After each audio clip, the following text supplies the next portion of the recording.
টানা শৈত্যপ্রবাহে বিপর্যস্ত হয়ে পড়েছে দেশের দক্ষিণ পশ্চিমের জেলা চুয়াডাঙ্গা। এই মৌসুমে তাপমাত্রার পারদ নেমেছে ৮ ডিগ্রির ঘরে। মাঝারি মৃদু শৈত্যপ্রবাহে কাহিল মানুষ ও প্রাণীকুল। উত্তরের হিমেল হাওয়ায় কনকনে ঠান্ডায় তীব্র শীত অনুভূত হচ্ছে। হাড় কাঁপানো শীতে সবচেয়ে বেশি বিপাকে পড়েছে খেটে খাওয়া ছিন্নমূল মানুষ। এই শীতের জন্য আমরা রাত দিন আগুন তাপাচ্ছি, আমাদের শীত যাচ্ছে না। আমাদের একটা কেউ কম্বল টম্বল আমাদের একটা কেউ দিল না। তীব্র শীত চুয়াডাঙ্গা জেলায়, কিন্তু সকালে যারা খেটে খায় তারা বের হতে পারছে না, জোন কাটতে পারছে না, ঠান্ডায় যেতে পারছে না। গত ২ সপ্তাহ ধরেই টানা শৈত্যপ্রবাহে জবুথবু চুয়াডাঙ্গার জনজীবন। প্রায় প্রতিদিনই চুয়াডাঙ্গার আকাশে সূর্যের দেখা মেলে না। তবে দুপুরের দিকে সূর্য সামান্য উঁকি দিলেও রোদের তেজ নেই। চারদিকে কুয়াশাচ্ছন্ন পরিবেশ বিরাজ করছে।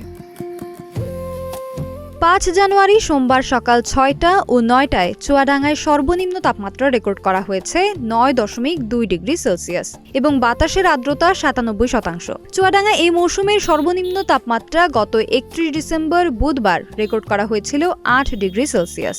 দ্রুত কমছে তাপমাত্রার পারদ, বাড়ছে শীতের তীব্রতা। উত্তরের হিমেল হাওয়া প্রবাহিত হতে থাকায় জনদুর্ভোগ বেড়েছে কয়েক গুণ। খুব প্রয়োজন ছাড়া কেউ কাজে বের হচ্ছে না। শীতে দুর্ভোগে পড়েছে খেটে খাওয়া ছিন্নমূল মানুষ।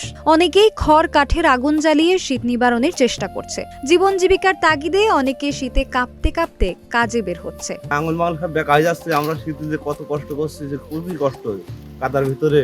ভোরবেলা আইসি ভ্যান নিয়ে এসে রোডে খুব ঠান্ডার জন্য লোকজনও নেই, প্যাসেঞ্জারও নেই, ভাড়া হচ্ছে না। প্রচন্ড শীত, শীতের ভিতরে কাজ করা খুবই কষ্টকর। জেলা উপজেলা প্রশাসন, পুলিশ বিভাগ, পুলিশ নারী কল্যাণ সমিতি পুনাক, বিভিন্ন এনজিও, বিভিন্ন সামাজিক সংস্থা শীতার্ত মানুষের মাঝে শীত বস্ত্র কম্বল বিতরণ করলেও তা চাহিদার তুলনায় কম। এদিকে চুয়াডাঙ্গার আবহাওয়া পর্যবেক্ষণাগারে ইনচার্জ মোহাম্মদ জামিনুর রহমান জানান, তাপমাত্রার এই অবস্থা পুরো জানুয়ারি মাস জুড়ে বিরাজমান থাকতে পারে। সোনালী সাহা, নাগরিক প্রতিদিন।